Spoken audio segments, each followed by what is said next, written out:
કેમ છો બાલ દોસ્તો? આપણે આપણા તાસની શરૂઆત પ્રાર્થનાથી કરીશું, તો સૌ પ્રાર્થના માટે તૈયાર. પ્રાર્થનાના શબ્દો છે ગાયત્રી મંત્ર. ઓમ ભૂર્ભુવઃ સ્વઃ તત્સવિતુર્વરેણ્યમ ભર્ગો દેવસ્ય ધીમહિ ધિયો યો ન પ્રચોદયાત. ઓમ શાંતિ શાંતિ શાંતિ. નમસ્કાર વિદ્યાર્થી મિત્રો, વિષય વિજ્ઞાન પ્રકરણ 4 કાર્બન અને તેના સંયોજનોના તાસ 7માં આપનું સ્વાગત છે. વિદ્યાર્થી મિત્રો, આગળના તાસમાં આપણે કાર્બનનો સર્વતોમુખી સ્વભાવ વિશે જોયું. અમે એના 2 ગુણધર્મો જોયા, કેટેનેશન અને સતુ સંયોજકતા. યાદ રાખવા માટેની રીત તમને કીધી હતી. કેટેનેશન એટલે કાર્બન પરમાણુ અન્ય કાર્બન પરમાણુ સાથે બંધ બનાવવાની જે અદ્વિતીય ક્ષમતા ધરાવે છે, જેને કારણે કાર્બનના વિપુલ માત્રામાં સંયોજનો જોવા મળે છે. કાર્બનની આ લાક્ષણિકતા અને વિશેષતાને કેટેનેશન કહેવામાં આવે. બીજી રીતે એપીથી કાર્બન પરમાણુ અન્ય કાર્બન પરમાણુ સાથે સરળ શાખામાં, ઉપશાખામાં કે સક્રિય શાખામાં જોડાઈ શકે છે, જેને કારણે કાર્બનના વિપુલ સંયોજનો જોવા મળે છે. કાર્બનના વિશિષ્ટ ગુણધર્મને કેટેનેશન કહેવામાં આવે છે. ત્યાર પછી આગળ આપણે જોઈએ તો એના આધારે 3 સૂત્રો સરળ શાખા, ઉપશાખા અને સક્રિય શાખાવાળા લખ્યા હતા. એકબંધ, દ્વિબંધ ને ત્રિબંધથી જોડાઈ શકે એના આધારે આપણે સંતૃપ્ત અને અસંતૃપ્ત કાર્બનિક સંયોજનો વિશે જોયું હતું. એ રીતે કેટેનેશન જોયું હતું. ત્યાર પછી સતુ સંયોજકતા જોયું હતું. કાર્બનનો પરમાણુ ક્રમાંક Z = 6, ઇલેક્ટ્રોન રચના 2 4, અને એ પ્રમાણે એ 4 સંયોજકતા ધરાવે છે, અને જેને કારણે એ વિશિષ્ટ ગુણધર્મોવાળો ઓક્સિજન, હાઇડ્રોજન, ક્લોરીન, સલ્ફર વગેરે સાથે વિશિષ્ટ ગુણધર્મોવાળા સંયોજનો બનાવે છે. આ વિશિષ્ટ ગુણધર્મોવાળા જે સંયોજનો બનાવે છે, એમાં જે વિશિષ્ટ ગુણધર્મો છે એનો આધાર કાર્બન સિવાયના તત્વો પર રહેલો હોય છે, અને પ્રબળ સંયોજનો બનાવે છે, પ્રબળ બંધ હોય છે. એનું કારણ કાર્બનનું નાનું કદ હતું. મોટા કદના પરમાણુઓ છે એમાં નિર્બળ બંધ જોવા મળે. તો આ રીતે આપણે બાબત જોઈ હતી. ફેડરિસ વોહલરે જે એક માન્યતાનું ખંડન કર્યું 1828માં એક માન્યતાનું ખંડન કર્યું કે કાર્બનિક સંયોજનો વિપુલ માત્રામાં રહેલા છે, એ માટે સજીવોમાં રહેલું એક બળ જવાબદાર છે. એ એમોનિયમ સાયનેટ NH4ONC, એમોનિયમ સાયનેટ NH4ONC માંથી ઉરિયા બનાવ્યું હતું. NH2 bond C bond NH2 દ્વિબોન્ડ O. જે ઉરિયા બનાવ્યું એ ખંડન કર્યું, એ બાબત આપણે જોઈ હતી. આ બાબતથી આપણે પરિચિત છીએ. હવે આજના તાસમાં આપણે જોવા જઈ રહ્યા છીએ તો સંતૃપ્ત અને અસંતૃપ્ત કાર્બન સંયોજન. એની વ્યાખ્યાથી તો તમે પરિચિત છો, આપણે અહીં લખી હતી.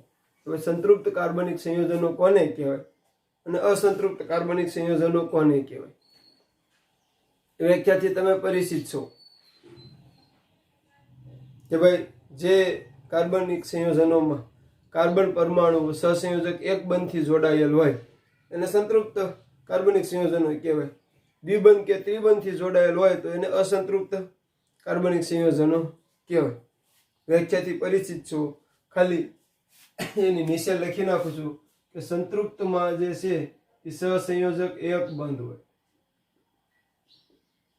સહસંયોજક એક બંધ હોય, અને અસંતૃપ્ત જે છે એમાં સહસંયોજક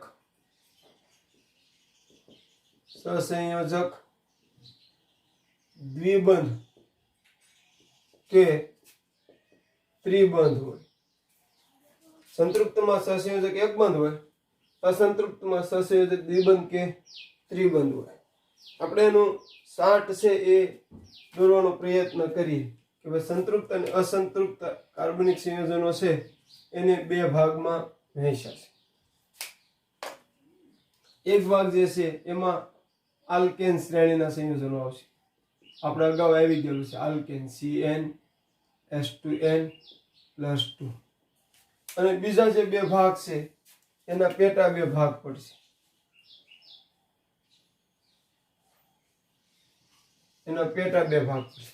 એમાં એક ભાગમાં આલ્કીન આવશે, એનું સામાન્ય સૂત્ર છે CnH2n, અને એક ભાગમાં આલ્કાઇન આવશે, આલ્કાઇન, જેનું સામાન્ય સૂત્ર છે CnH2n-2. આપણે જોઈ ગયેલા છીએ, તમને ખ્યાલ છે, એટલે હું આમાં થોડુંક ઉતાવળે આલું છું. ભાઈ આનો સભ્ય મિથેન, બીજો સભ્ય ઇથેન, ત્રીજો સભ્ય પ્રોપેન, ચોથો સભ્ય બ્યુટેન, પાંચમો સભ્ય પેન્ટેન, છઠ્ઠો સભ્ય હેક્ઝેન. જોઈજો બરાબર. અણુસૂત્ર જોઈ લો. મિથેન છે તેનું અણુસૂત્ર છે એ હવે તમને આવડતું જ હશે, CH4, ઇથેનનું C2H6, પ્રોપેનનું C3S8, બ્યુટેનનું C4S10, પેન્ટેનનું C5S12, હેક્ઝેનનું C6S14. પેલા બધાના સૂત્રો વિશે જોઈ લે, પછી એક એકના બંધારણીય સૂત્રો વિશે જોઈશું. હવે આલ્કીન શ્રેણીના સભ્યોમાં મિથેનમાંથી સભ્ય નહીં બને, કારણ કે એમાં દ્વિબંધ હોય, બે કાર્બન વચ્ચે દ્વિબંધ હોય. અસંતૃપ્ત છે, અસંતૃપ્તમાં દ્વિબંધ ત્રિબંધ આવે. અહીંયા આપણે જરાક લખવું ભૂલાઈ ગયું, પણ લખી નાખવું ઉપરનું. સંતૃપ્ત કાર્બન સંયોજન.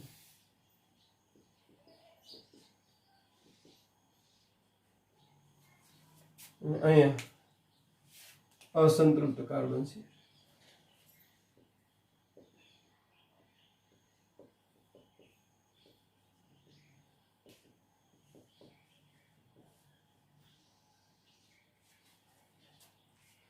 તો અહીંયા દ્વિબંધ કે ત્રિબંધ આવે, એટલે બે કાર્બન વચ્ચે દ્વિબંધ કે ત્રિબંધ આવે.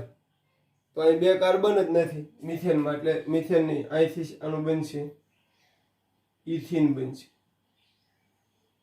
પછી પ્રોપીન બનશે, પછી બ્યુટીન બનશે, પેન્ટીન બનશે અને હેક્ઝીન બનશે.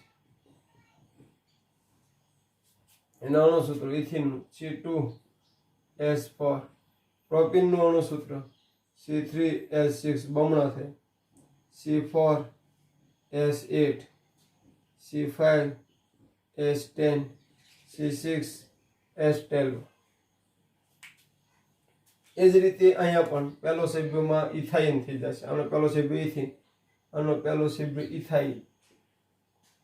નામ પ્રોપીન છે તો પ્રોપાઇન, બ્યુટીન છે તો બ્યુટાઇન, પેન્ટીન છે તો પેન્ટાઇન, હેક્ઝીન છે તો હેક્ઝાઇન. આ રીતે બનશે. હવે એનું અણુસૂત્ર C2H2, C3S4, C4S6, C5S8, C6S10. તો પેલા આ બાબતને સમજો સારામાં સારી રીતે કે બધાના સૂત્રો કઈ રીતે હોય. તો સંતૃપ્ત અને અસંતૃપ્ત કાર્બન સંયોજનોની પહેલા વ્યાખ્યા આવડવી જોઈએ તમને, કે ભાઈ જે કાર્બન સંયોજનોમાં કાર્બન પરમાણુઓ સહસંયોજક એક બંધથી જોડાયેલા હોય તો એ સંતૃપ્ત કાર્બનિક સંયોજન હોય. દ્વિબંધ કે ત્રિબંધથી જોડાયેલા હોય તો એ અસંતૃપ્ત કાર્બન સંયોજન હોય, એ લખ્યું છે. હવે એક બંધથી જોડાણ છે કે દ્વિબંધથી ત્રિબંધથી જોડાણ એ ખબર કેમ પડે?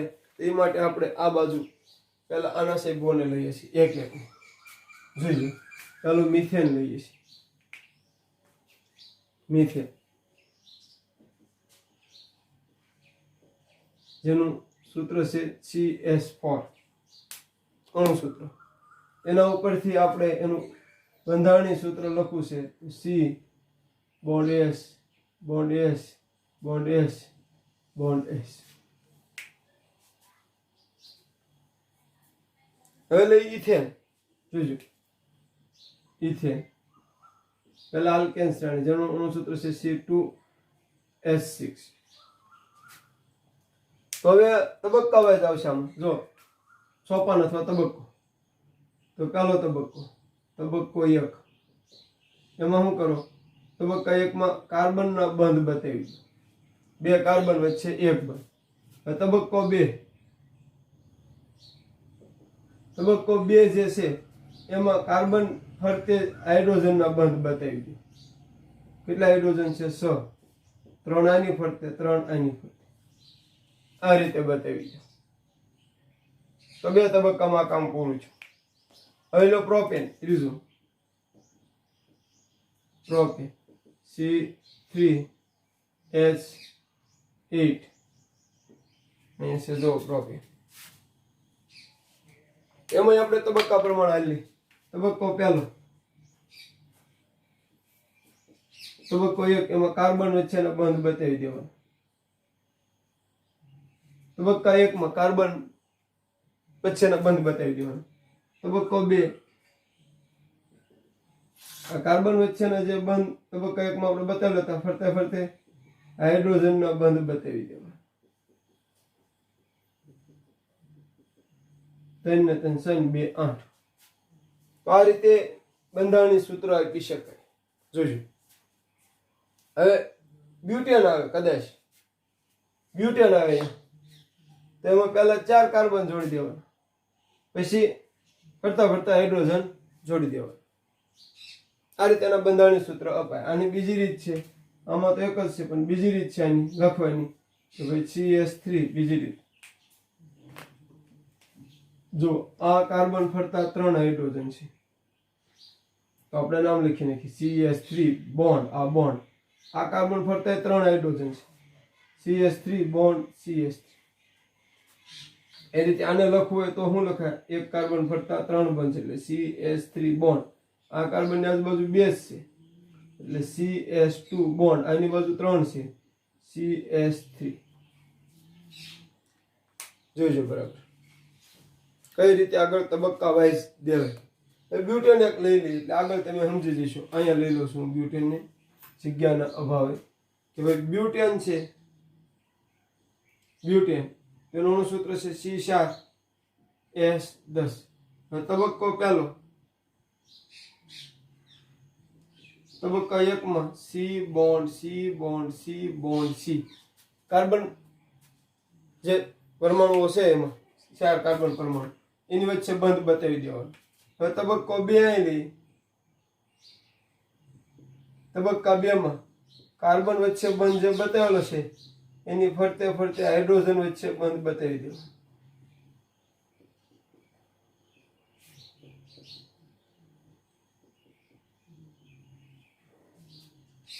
બીજી રીતે લખો છો તમે. બીજી રીતે તો આ કાર્બન ફરતા કેટલા હાઇડ્રોજન છે? જો 3. આપણે લખીશું CH3.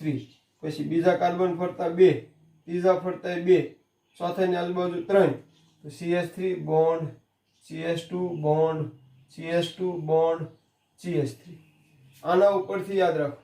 આના ઉપરથી આપો અણુ સૂત્ર ઉપરથી પહેલા કાર્બન જે છે એને બંધમાં બતાવો. તબક્કો 1 લખવું હું કઈ રીતે? તો ભાઈ તબક્કા 1 માં આપણે સૌ પ્રથમ બ્યુટેનમાં આવેલા 4 કાર્બનને સહસંયોજક 1 બંધથી જોડીશું. બરાબર છે.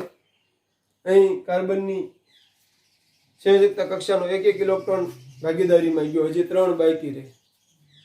અમુકના 2 ગયા.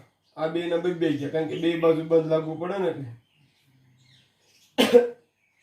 તબક્કા 2 નું લખશું. ત્યાર પછી કાર્બનની આસપાસ એના ભાગીદારીમાં વધતા ઇલેક્ટ્રોન પ્રમાણે આપણે હાઇડ્રોજનને જોડીશું, સહસંયોજક એક બંધથી જોડીશું. તો આને એક જ બંધ હતું આ કાર્બનને, જો એટલે એને 3 હાઇડ્રોજન જોડવાની જરૂર છે, કારણ કે સતુ સંયોજક છે, કાર્બન સતુ સંયોજક છે, એની 4 સંયોજકતા છે. એટલે 1 ઇલેક્ટ્રોનની ભાગીદારી કરતા જે 3 બાકી રહ્યા આને 2 ની થઈ ગયા, આ બાજુ 1 ને 1 આ બાજુ, એટલે 2 જ બાકી રહ્યા, એટલે એને 2 ની કરી છે આપણે. આને 2 ની થઈ ગઈ ત્રીજા કાર્બનને, એને 2 બાકી રહ્યા એટલે 2 ની કરી. આ ચોથા કાર્બનને એક જ ઇલેક્ટ્રોન ભાગીદારી ગયા તો 3 બાકી રહ્યા એટલે આપણે 3 ની કરી. તો એ રીતે તબક્કા વાઇઝ બંધારણીય સૂત્ર કઈ રીતે આપવું એની સમજૂતી છે. તો આપણે આલ્કેન શ્રેણીના બ્યુટેન સુધી આપ્યું, આના ઉપરથી તમે પેન્ટેન અને હેક્ઝેનનું આપી શકો. પેન્ટેન હોય તો 5C થઈ જાય, 5C ફરતા હાઇડ્રોજન થઈ જાય. અહીંયા હું આવે CH3 bond, CH2 bond, CH2 bond, CH2 bond, CH3. સામાન્ય રીતે યાદ રાખવાનું, ટૂંકી રીતે પહેલા અને છેલ્લે CH3 આવશે. આલ્કેન શ્રેણી પૂરતી જ વાત કરું છું, બધી નહીં. પહેલા અને છેલ્લે CH3 આવશે, બાકી બધી વચ્ચે CH2 આવશે બોન્ડ. તો આ રીતે એનું બંધારણીય સૂત્ર આપી શકાય. હવે સંતૃપ્ત હાઇડ્રોકાર્બનમાં શું કહે છે? કાર્બન પરમાણુ, જો સંતૃપ્ત હાઇડ્રોકાર્બનમાં શું હોય? કાર્બન પરમાણુ સહસંયોજક એક બંધથી જોડાયેલું હોય. જોઈશું, બધામાં જોઈ લો, એક બંધથી જોડાયેલું હોય. તો એવા સંયોજનોને, એવા કાર્બન સંયોજનોને સંતૃપ્ત કાર્બન સંયોજનો કહેવામાં આવે. એટલે આ સંતૃપ્ત કાર્બન સંયોજનોમાં આવશે આલ્કેન શ્રેણી. હવે આવ્યું છે આલ્કીન અને આલ્કાઇનમાં કઈ રીતે બને. આલ્કીન અને આલ્કાઇનમાં કઈ રીતે બને એના વિશે જોઈએ. તો એમાં 2 કાર્બન વચ્ચે દ્વિબંધ આવશે, 2 કાર્બન વચ્ચે. એનો પહેલો સભ્ય આલ્કીન શ્રેણી પહેલા લઈએ. તો આલ્કીન શ્રેણીનો પહેલો સભ્ય ઇથીન છે, ઇથીન. ચાલો એનું કઈ રીતે નક્કી કરવું એ જોઈજો. બંધારણીય સૂત્ર નક્કી કરવાની રીત છે. હા, હું ભણીએ છીએ આપણે બંધારણીય સૂત્ર. બંધારણીય સૂત્ર નક્કી કરવું. બંધારણીય સૂત્ર નક્કી કરવું. તો પહેલું સંયોજન કયું લીધું આપણે? ઇથીન. જેનું અણુસૂત્ર શું છે? C2H4. C2H4. હવે એનો પણ તબક્કા વાઇઝ જોજો. તબક્કો પહેલો, તબક્કા 1 માં પહેલા કાર્બન જોડી દીધા. 2 કાર્બન છે ને, આ જોઈએ આના ઉપરથી 2 કાર્બન જોડી દીધા. હવે તબક્કો બીજો, એમાં હાઇડ્રોજન જોડી દઈએ. તો 2 કાર્બન જોડેલા હતા, હાઇડ્રોજન 4 છે એટલે 2 આને આરે જોડી દઈએ, 2 આને આરે જોડી દઈએ. જોઈશું. તો હવે ઓલામાં 2 તબક્કે પૂરું થઈ જતું હતું આલ્કેન શ્રેણીમાં. પણ અહીંયા કાર્બનની 3 સંયોજક, જો 4 છે જગ્યાએ 3 જ બંધ છે. તો તબક્કા 3 માં આપણે શું કરીશું? તબક્કો 3 જે આ છે તો એમનો હાલ છે તે કાર્બન વચ્ચે દ્વિબંધ કરી દઈશું. જો કાર્બન સતુ સંયોજક થઈ ગયું. 1 2 3 4, 1 2 3 4. તો આ રીતે બંધારણીય સૂત્ર નક્કી કરાય, ઇથીનનું બંધારણીય સૂત્ર. હવે આગળ ઇથીન પછી પ્રોપીન. પ્રોપીનનું બંધારણીય સૂત્ર લઈએ આપણે. જો પ્રોપીન, તો પ્રોપીનનું અણુસૂત્ર શું છે? C3H6. C3H6. હવે એનો તે રીતે તબક્કા ચાલો. તબક્કો પહેલો, તબક્કા પહેલામાં શું કરવાનું? 3 કાર્બન છે તો 3, 1 2 અને 3 જોડી દેવું. હવે તબક્કો બીજો, તબક્કો 2, તો 3 કાર્બન ફરતે 6 હાઇડ્રોજનને જોડવાના છે. તો 1 અહીંયા જોડ્યું, અને 2 આપ્યા, આને 2 આપ્યા, આને 3 આપવા પડશે. તમને એમ થાય છે આને 2 નો દઈ દેવાય, 10 પ્રશ્ન થાય. બધાને 2 2 હશે તો જેમ આને તમે 2 આપી દો, માની લો. તો શું થશે? આ 2 કાર્બનમાં ત્રીજો બંધ એક બંધ ઘટે, ચોથો બંધ, એ કઈ રીતે બનાવે? તમે દ્વિબંધ કહી દો, હાલો અહીંયા દ્વિબંધ કહી દઉં તમને, અહીંયા જોજો બરાબર, જોજો અહીં દ્વિબંધ કરી દો તો આને 4 થઈ ગયા, આને 5 થઈ ગયા. એની પાસે બંધ બનાવે ઇલેક્ટ્રોન હતા જ નહીં, કારણ કે 4 ઓલરેડી હતા જ તે. તો 2 કાર્બન એક એક બનતી રહી જાય. એટલા માટે જોજો બરાબર, પહેલા અથવા છેલ્લા 3 આપવા પડે. પહેલાને 3 આપો તો અહીંયા દ્વિબંધ કરવા પડે, છેલ્લા 3 આપો તો અહીંયા દ્વિબંધ કરવા. આ રીતે હાલે. અહીંયા દ્વિબંધ કરી શકો. આ તબક્કા 3 માં આવશે. અને હું તમને સમજાવી દઉં. યસ તમે છેલ્લે દઈ શકો ને પહેલે દઈ શકો, ધ્યાન રાખજો. આ યસ પહેલા નહીં દઈ શકો, છેલ્લા નહીં દઈ શકો. જો છેલ્લા નહીં દો તો અહીંયા દ્વિબંધ થશે, પહેલા નહીં દેશો અહીંયા દ્વિબંધ થશે. આપણે અત્યારે છેલ્લા દીધો છે એટલે તબક્કો જે 3 છે એમાં C bond C bond C, હવે S જોડેલા છે જોડાઈ દો. અહીંયા દ્વિબંધ કરવા. હવે તમે જો બધા કાર્બન ફરતે 4 બંધ થઈ ગયા છે. આ કાર્બન 1 2 3 4, આ કાર્બન 1 2 3 4, આ કાર્બન 1 2 3 4. જો તમે બધાને 2 આપો તો એ રીતે શક્ય બને નહીં. એટલે નક્કી જ રાખવું પડે કે હાઇડ્રોજનની વહેંચણી કઈ રીતે કરવી, એ થોડુંક યાદ રાખવું પડે. તો બંધારણીય સૂત્ર આ રીતે તબક્કા વાઇઝ નક્કી કરે. હવે આગળ લઈએ આપણે બ્યુટીન લઈએ. બ્યુટીન એનું સૂત્ર શું છે? C4S8.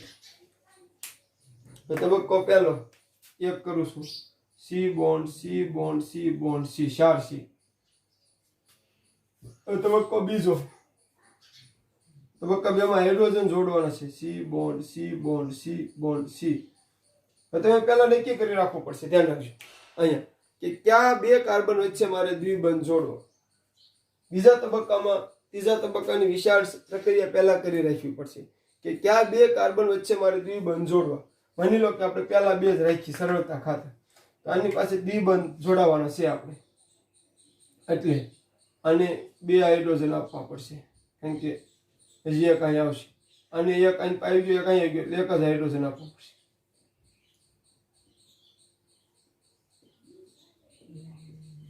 જો આ રીતે ગણતરી કરીને હાઇડ્રોજન દેવાના 1 2 3 4 5 6 7 8 થવા જોઈએ. તો કેમ દેવા એ તમારે નક્કી કરવાનું. નક્કી એટલે એ રીતે વિચારવાનું છે, આપણે વિચારીને નક્કી કરવાનું છે. મતલબ કે માની લો કે આપણે અહીંયા દ્વિબંધ દેવાના છે, તો અહીંયા એક બંધ આવવાનો છે, એટલે આનો એક બંધ બાકી રાખવો પડે, આનો એક બાકી રાખવો પડે. વાત એટલી જ છે કે જ્યાં તમે દ્વિબંધ દેવાનો છો એનો એક બંધ બાકી રાખવો પડે. એક બંધ 2 કાર્બનનો 2 નો એક રાખવો પડે. આપણે અહીંયા દ્વિબંધ દેવાનું છે તો આનો એક બાકી રાખવો પડે. 3 છે, જો આને 3 છે. એ તબક્કા 3 માં જાય. ત્રીજા તબક્કામાં જાય C દ્વિબોન્ડ C bond C bond C bond H bond H bond H bond H bond H. એક જ આપ્યું જો, કારણ કે 4 થઈ ગયા. Bond H bond H. તો અહીંયા આપણે બાકી રાખ્યો હતો. તો આ રીતે તબક્કા વાઇઝ એનું બંધારણીય સૂત્ર નક્કી થાય. તબક્કા વાઇઝ એનું બંધારણીય સૂત્ર છે એ નક્કી થાય. તો પહેલા આનું બંધારણીય સૂત્ર દેતા શીખ્યા આલ્કેન શ્રેણીનું. હવે આનું એમાં શું છે, બધામાં જો 2 કાર્બન પરમાણુ વચ્ચે દ્વિબંધ આવશે. એની વ્યાખ્યા યાદ કરવાનો હોય કે ભાઈ જે કાર્બનિક સંયોજનોમાં કાર્બન પરમાણુ વચ્ચે કોઈ પણ 2 કાર્બન પરમાણુ વચ્ચે દ્વિબંધ અથવા ત્રિબંધ હોય, ત્રિબંધ આમાં આવશે, દ્વિબંધ અથવા ત્રિબંધ હોય, તે કાર્બનિક સંયોજનોને અસંતૃપ્ત કાર્બનિક સંયોજનો કહેવાય. એટલે આપણે એને અસંતૃપ્તમાં મૂકેલા છે. જોજો, અસંતૃપ્ત છે, અસંતૃપ્ત કઈ રીતે આપણે ઓલો આપીએ છીએ એને ખાસ જોઈજો. હાઇડ્રોજન અને કાર્બનનું બંધારણીય સૂત્ર કઈ રીતે નક્કી થાય એ ખાસ જોઈજો. હવે આપણે આમાં એટલે ઇથાઇન, તો ઇથાઇન છે, ઇથાઇન તબક્કા વાઇઝ જ હાલ છે.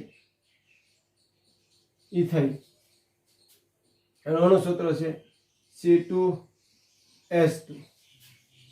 તો આમાં તબક્કા પ્રમાણે આપણે હાલો કે ભાઈ તબક્કો પહેલો, તબક્કો 1 તેમાં કાર્બન વચ્ચે બંધ આપી, બરાબર છે. તબક્કો 2,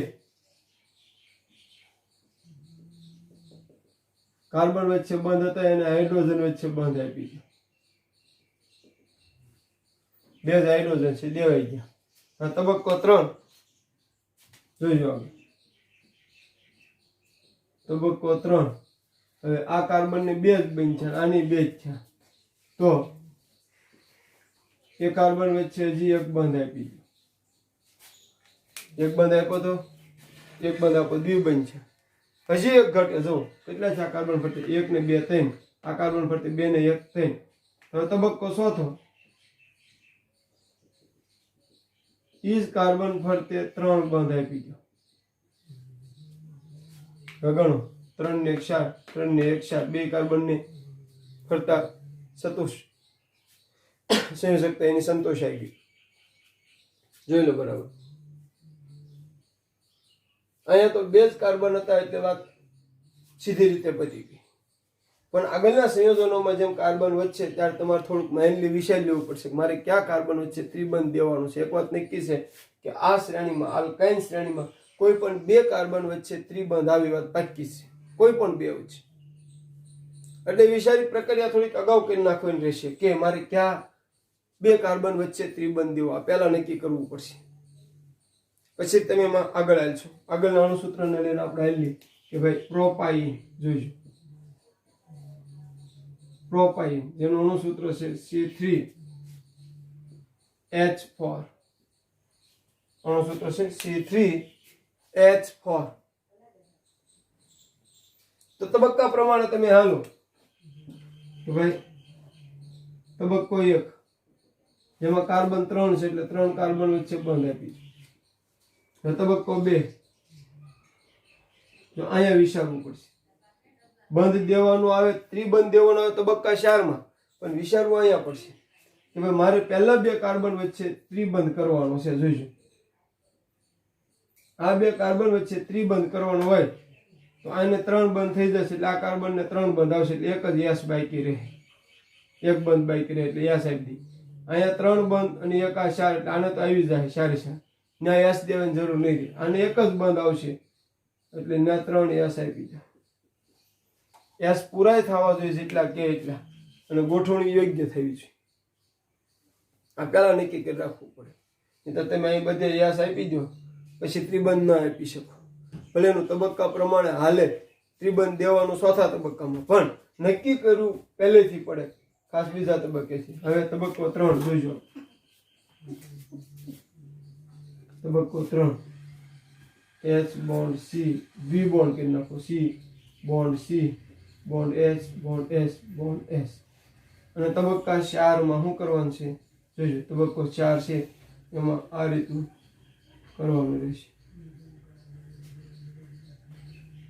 C 3 બોન્ડ આપી દો, C bond C, bond H, bond H, bond H. તો આ રીતે બંધારણીય સૂત્ર. હવે એ જ વાત બ્યુટાઇન ને લઈને આપણે કરીએ. બ્યુટાઇન જોઈશું. એનું સૂત્ર યાદ કરો, C4S, C4S. હવે પહેલો તબક્કો, પહેલા તબક્કામાં આપણે કાર્બન વચ્ચે 4 કાર્બન વચ્ચે બંધ આપી દેવાનો. બીજો તબક્કો, જે 4 કાર્બન વચ્ચે બંધ આપ્યા એની ફરતા હાઇડ્રોજન આપવાનું. હવે ધ્યાન રાખજો, હાઇડ્રોજન આપી ત્યારે આપણે જોવાનું છે કોની વચ્ચે, તો પહેલા 2 વચ્ચે ત્રિબંધ કરવાનો છે એટલે આની 3 બંધ થાય અહીંયા, એટલે 3 અહીંયા, એટલે આ કાર્બન ને 3 થઈ ગયા, એક જ બાકી રહે એટલે એના એક S દેવાનો.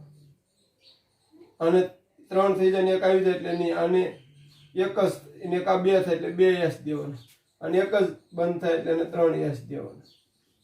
તો કેટલા છે? 1 2 3 4 5 6 થઈ ગયા. ત્રીજા તબક્કામાં આનો આજ આગળ આવે, અહીં દ્વિબંધ થઈ જશે. C દ્વિબોન્ડ, C bond C, bond C, અહીં એક S અને કેની bond S, bond S, bond S, bond S, bond S. અને ચોથા તબક્કામાં ચોથા તબક્કામાં 3 બંધ થઈ જશે. C3 bond C bond C bond C. અહીં એક S હતો તે, આની ફરતા 2 S, આની ફરતા 3 S. તો આ રીતે બંધારણીય સૂત્ર નક્કી થાય તબક્કા પ્રમાણે. એ નક્કી અગાઉ કરી નાખવું પડે કે આ બે વચ્ચે દેવો, આ S અહીંયા દર્શાવો, અહીંયા દર્શાવો, એવું કઈ જરૂર નહીં કે અહીંયા જ બતાવો. આ બધાને બીજી રીતે લખવાની એક રીત આવે, જોજો. અને બીજી રીતે લખી આપો તમે, CS3 બોન્ડ CS. અને બીજી રીતે લખી આપો તમે, આને ધ્યાનમાં લઈને લખવાનું. અને છેલ્લા સૂત્રને શું છે? CS3 bond C1 bond CS3. આના ઉપરથી જે કાંઈ અઘરું નથી. C ને S 2 તો CS લખ્યું, 3 બોન્ડ એકલો C છે તો C લખ્યું, 1 બોન્ડ 3 S છે તો CS3.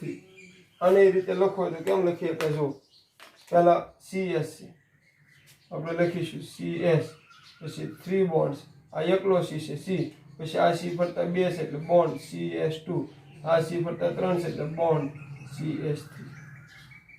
CS3 bond C bond CS2 bond CS3. એ જ રીતે ઓલામાં લખી શકાતું. તો આ રીતે બંધારણીય સૂત્ર નક્કી કરવાનું સંતૃપ્ત અને અસંતૃપ્ત કાર્બનિક સંયોજન. ગૃહ કાર્યની અંદર આ રીતનો સાટ લખી અને આ બધાના બંધારણીય સૂત્ર તબક્કા પ્રમાણે લખવાના રહેશે. આ ગૃહ કાર્ય રહેશે તમારું કે ભાઈ તબક્કા પ્રમાણે બંધારણીય સૂત્ર લખવા. ગૃહ કાર્ય, બોર્ડ વર્ક, પછી તબક્કા પ્રમાણે, તબક્કા મુજબ બંધારણીય સૂત્ર લખવા, જેમ આપણે આ લખતા હતા ને એની જેમ. તો આ રીતે આ કામ તમારે કરવાનું રહેશે. સમજીને જેટલું કામ કરશો એટલું આગળ જતા સરળ રહેશે અને આ પણ સરળતાથી યાદ રહેશે.